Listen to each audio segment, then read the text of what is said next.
Nk'abantu mwe namwe ari mu ndebere, uru ni urubyiruko Kongo yamaze gufata ngo iri gutoza ngo ruzajya rurwana na M23. Naho mu ndebere ubu bana bangana gutya, urubyiruko rumeze gutya, umuntu wese aribaza ati ese uru rubyiruko ko ruzarwana urugamba rutsinde rufashe ko gutsinda.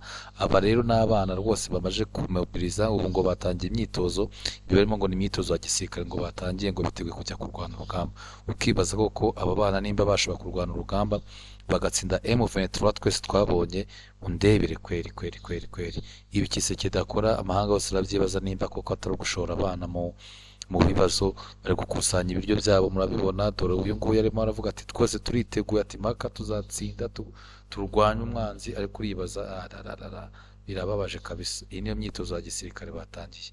Ureba uyu nguyu ari mu babatoza, ukibaza rero aba bana niba koko bazashobora urugamba, bikakuyobera cyane ko ibi ngibi amahanga atasibye no kubigaragaza. Urubyiruko nk'uru rwaragaragajwe cyane mu ngabo za Kongo, rutozwa nyine rukajya ku rugamba, n'abatsinzwe harimo abana nk'aba ngaba.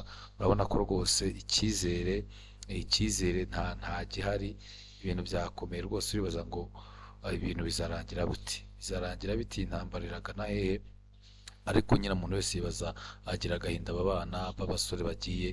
Ndebera ubatoza nawe uko yiyambariye bisanzwe nk'umusivili, ukibaza uru rubyiruko kuko ruzarwana urugamba rushobore. Uyu niwo mwitozo ukwiye umusirikare kujya kurwana, akajya ku rugamba. Ntago byoroshye, ariko ni ukubihanga amaso nyine. Iyi niyo Kongo yacu. Kisekedi byakomeje kumuyobera, bikomeje kumucanga rwose. Uyu ni umutoza mwita ngo ni Elia Baremba. Uyu ngo ni umutoza ngo uri gutoza urubyiruko, yambarisha umuntu utamenya nk'umusirikare. Kwibaza azatoza urubyiruko gute, azarutoza imyitozo ya gisirikare gute?